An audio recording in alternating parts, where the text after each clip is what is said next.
Hey guys, and welcome to a brand new video here on FPL Now. Today we're going to be going over my potential transfers for Game Week 30 and also how I got on in blank Game Week 29. So if you're excited for the video, drop a like down below, leave a comment what are your plans for the next game week, subscribe if you're brand new, and let's get into the video.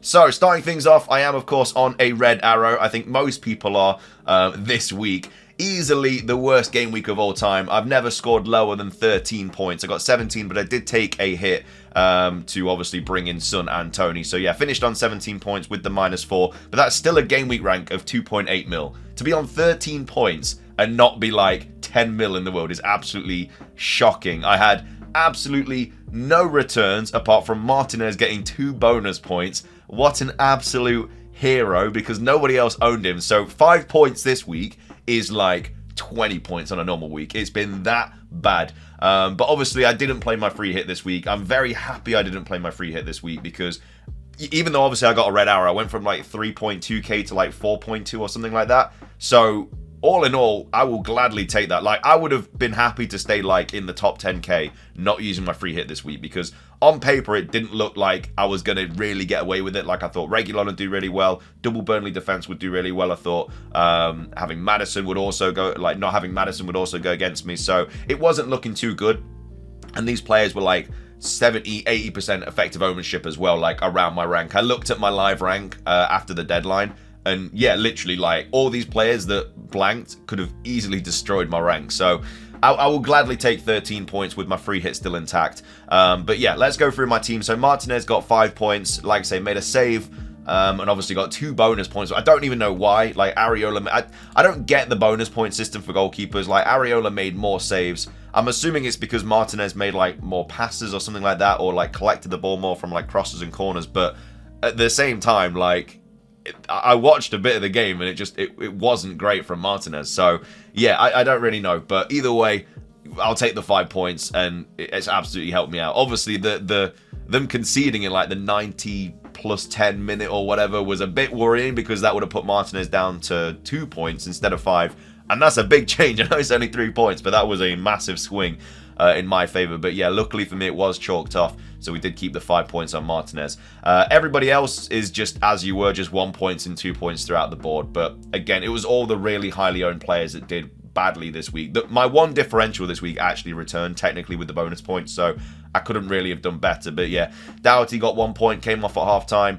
Porro got 1 point, decided to concede 3 against Fulham. Zabani didn't play, obviously. Bowen getting 2 points, did get an assist, but obviously got chalked off, which also kind of helped the Martinez. I still got the 3 points regardless. It was just with Martinez instead of Bowen, which was much better because Bowen was a lot highly owned than Martinez. Douglas Luiz picked up 1 point. It was really annoying as well, because Douglas Luiz was on the same amount of bonus points as Martinez, but he picked up a yellow card. So he went from 5 points or 4 points down to 1, which, imagine if he'd got 2 bonus as well. That would have been insane. They were both on 21 bonus. As well as I think Soufal, and then Antonio was like on the top with whatever because he scored. But that would have been huge. 3 points would have been massive if he didn't pick up that yellow card and got the 2 bonus. Son captaincy picking up 4 points. Saka didn't play. Palmer didn't play. Tony picking up 1 point. And then Watkins picking up 2 points as well. So yeah, 13 points is a red arrow. Free hit still intact. Bench boost still intact. Wildcard still intact. But that's how I got on in blank Game Week 29. Let's move over to my transfers, though. My potential transfers for Game Week 30. Of course, we're in the international break right now. Don't expect a video every single day, because obviously we're in the international break. During the international break, I usually just upload a video like every other day. So, you know, Wednesday I might wildcard this week as well. I've got a wildcard draft that I'm quickly going to go over in today's video as well, like my preliminary thoughts and stuff. And I generally might hit the wildcard, because I like wildcarding over an international break, because you can kind of make a little bit of money. And I know we're at like the kind of endish part of the season now. We've not got many game weeks left, but I feel like money is going to be quite important now. All the big kind of players are back, like obviously Haaland's, your Salah's, your Sons and stuff like that. Like, they're all available and they all cost a lot of money. So I think getting a little bit of extra money will actually help. And a lot of my players that I currently own are going to be going down in price, and a lot of the players that I want on my wildcard are going to be going up in price. So I very well could be playing my wildcard this week. And obviously if I do, then I'll probably upload more videos, because I'll be doing a lot of wildcard tinkering and stuff like that. And I was always going to wildcard in 30 or 31. I mean, obviously, like, the fact that United won kind of changes things for free hit 34 as well, because now United won't double in 34. I think Liverpool will. I think Bournemouth are likely to as well. Obviously, I can still free hit all these players in, but you know, if you obviously didn't free hit in 20, if you did free hit in 29, you would still have your Bournemouth players, stuff like that. So you probably, it's not as bad if you did free hit in 29. I know for everybody it looks terrible, like free hitting and finishing on like 15, 20 points like a lot of people did. But on the other kind of side of the coin, it's not too bad because, like I say, because of the way the FA Cup results have gone, it's not the worst thing in the world. Like, it's not as good for free hit 34 anymore. I'm still going to play it in 3 hit 34, but yeah, like I say, it could have gone a lot worse. But this is what my current transfers are going to be looking like. This is what my current team looks like. Like I say, I'll probably do a team selection on Wednesday, and I might have played the wild card by then. I very well could have. But either way, I've got Turner and Martinez in goal. I've got Gabriel, Zabani, Doherty, Ake, Pedro Porro, Saka, Douglas Luiz, Palmer, Son, Bowen, Watkins, Tony, and Haaland. So I've got 0.8 in the bank. I lost a lot of the money bringing in Tony and Son. So obviously I don't have Solanke, stuff like that. I mean, straight off the bat, there's a lot of players that I don't want. So I don't want Turner. I don't want Martinez. I don't mind having Zabani, but I could easily get rid of him. But I don't mind having him. But I don't want Doherty. Don't want Ake as of right now. I don't want I mean, I could have Porro, but he's just so expensive. And that Luton game's really, really nice. But apart from that, I think they concede against West Ham, and I think they concede against Forest as well. They might even concede against Luton, but Luton, they haven't looked great lately.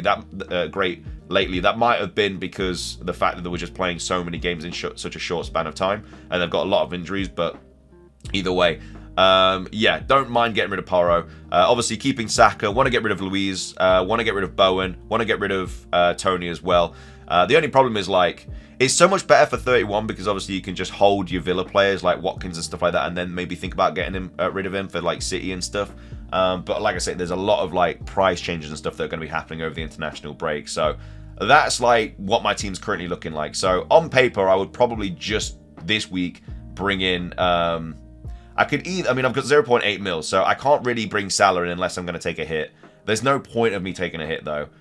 Because like I say, if I'm just wildcarding next week, I may as well just wildcard this week if I'm going to take a hit. So I'm either going to like fully commit to 31 wildcard or just wildcard this week and just try and figure it out. Like I say, if I wildcard, I've got a lot of time to like figure it out and stuff like that, and I can adapt to injuries and stuff that we get. But like there's going to be players that I'll be wanting to bring back in and stuff. So yeah, let's take a look at what my transfer is probably going to be. So it makes sense to really bring in a defender this week because, you know, I'd play Zabani, I'd play Porro, but I'd have Doherty, who's got Spurs away, Ake, who's got Arsenal at home, and Gabriel, who's got City away. So I'd want to bring in one of those players. It'd probably be Doherty. You know, I'd probably be getting rid of him, and I'd probably be bringing in Gusto. I feel like that's just the smartest option, really, because, you know, Burnley at home is fantastic. Gusto is a nice player to own as well, and especially because Chelsea have got a lot of doubles coming up. I mean, I can free hit anyway, regardless, or wild card, but it wouldn't be too bad bringing in some Chelsea players now, just in case the price rises and stuff. So I think that would probably be my transfer this week. So I'd play Zabani, Gusto, and Porro at the back. And then I'd probably play a 3-5-2. I don't know if I want to play Tony. Like, Tony's just been awful lately. Like, luckily I've only owned him for one game week, but literally hasn't returned since Liverpool. I know he's played City, Liverpool and Arsenal in that time, and Chelsea, but did nothing against West Ham, did nothing against Burnley. I know they were down to 10 men, but he's just not really a player that I'd love to own right now. So, yeah, that'd probably be my transfer this week, and I'd play, like I say, Zabani, Gusto, Porro at the back, and then in midfield, I'd probably just play... I'd either play all of them, and then, well, I mean, it's basically between Douglas Luiz and Tony. Like, those are the two players that I'd play. But I feel like this is a very subpar team. Like I said, I don't own Solanke and stuff like that, which obviously is going to be very highly owned. I still own Watkins, which is nice, but if I was on a wild card, I wouldn't. But I kind of want to keep him for the Wolves game. So I'm very much in two minds about it. This is my wild card draft that I've currently kind of put up with. But like I say, this would probably change quite a bit by the time that the deadline rolls around. But I do kind of want to commit to, you know, a few Liverpool players, not a few Liverpool, a few Arsenal and City players, which obviously is what I've got in this draft. I've got a lack of Liverpool players. I could not bring in Solanke and bring in Darwin Núñez instead. That's also an option. But yeah, in goal we've got Petrovic and Raya. So I've got the Chelsea kind of double up in defence, just simply because of the doubles coming up for them. They've got some really nice fixtures coming up as well. I did bring in the Chelsea keeper earlier on in the season, Sanchez, and I had to get rid of him right away because he got injured, which was really annoying. But hopefully Petrovic, you know, does keep his spot and is absolutely fine for that. Then my other keeper is Raya. So obviously I'd be playing Petrovic this week, and then I'd be, you know, playing Raya every week. Well, probably not every week. Like, I'd probably play Chelsea and Sheffield United, probably Everton as well. And then at the back, we've got Gabriel, Van Heck, Branthwaite, Aït-Nouri, and Gusto. So, yeah, no Spurs in the back line here. I don't think I could really fit in a Spurs defender, really, unless I kind of get rid of Gabriel. But he's 5.3, so I would only just be able to bring him back. But I don't see the point of that. I don't have the money to kind of bring in anybody else. Like, I'd probably bring in, like, a Udogie. I don't really know how much Ramiro is. I think they're all, like, above 5 mil, though, all the Spurs back line. So, yeah, that's not ideal. I mean, I'm not really spending a lot of money in the back line at all, but I don't think I really need it. And then, yeah, like I say, if I did wildcard this week, I'd play Branthwaite, I'd play Gusto, and then, again, I kind of set myself up badly for my third defender because they've all got really, really terrible fixtures. Which is another reason why Game Week 31 wildcard is just so nice, because you just lose all these bad fixtures for these players, and you can just bring them all in on a really nice fixture. And like I said, I can still have Gusto this week if I wanted to. So, yeah, the only massive issue is I'll be losing a lot of money on my team. And like I say, it's not the strongest team, and I won't have Salah and stuff like that. So that's the issue. Like, I'll definitely want Salah for Sheffield United at home. I'll probably want triple Liverpool for that. But either way, that's the back line. In midfield, we've got Saka, Foden, Palmer, Son, and Salah. I feel like this is just the midfield to own this season. I really, really want this midfield this season as well. But again, like I say, it might be priced out soon. Hopefully they do get some price drops and stuff. That would be really, really ideal, like a couple of these other players. But we'll have to wait and see. But yeah, that's the midfield. And then up top, we've got Muniz, Solanke, and Haaland. So yeah, no Villa. But again, Villa don't double again this season. So it's not like I need the Villa players. I've held the Villa players for a long time. I held them for the blank and stuff like that, which was I was always originally going to do. And they've got me points along the way as well. Like, Douglas Luiz has come out and really helped me out. Like, Watkins has obviously got points constantly. Martinez hasn't been great. Obviously saved me this week a little bit. But apart from that, hasn't been ideal to own. But either way, like, this is just like my first kind of wildcard thought, though. Like, the other thing about not wildcarding straight away is obviously, like, we'll know the doubles in 34 by the time that 31 comes around, or by the 30 deadline comes around. So that's another reason why I might just wait. So yeah, this is kind of the wildcard of what I have. But obviously, if we find the double, I mean, I don't really have to worry about the doubles in 34 because I'll be free hitting anyway. I kind of have to worry about the 37 doubles, and I think there's like 2 confirmed doubles, which is like Arsenal and Chelsea in 37. But apart from that, it isn't really crazy, and I've already got like triple Liverpool. I've already got triple Arsenal and triple Chelsea, so it wouldn't be the worst thing in the world because I'm just kind of like gearing up to game week 37 just so I can bench boost and stuff and try and get as many points as I can. The only issue is obviously I don't really own many Liverpool players, which is like the big kind of problem, and they do still have a double as well. So like I say, this is just a quick kind of tinkering of my wildcard though. Let me know your thoughts on it though. Let me know your thoughts on what your players are going to be getting brought in this week and stuff. Well, not this week, because obviously it's international break. Like I say, don't make any transfers yet, just simply because we don't know who's going to be doubling and stuff like that. It all is the team dependent. Obviously, if you haven't played your free hit yet, then you don't really have to worry about 34. Can you just play it then? But if you have played your free hit, then you kind of need to be a little bit more worried about 34. But anyway, thank you for watching. Subscribe if you're brand new. Ring the notification bell. And until next time, peace.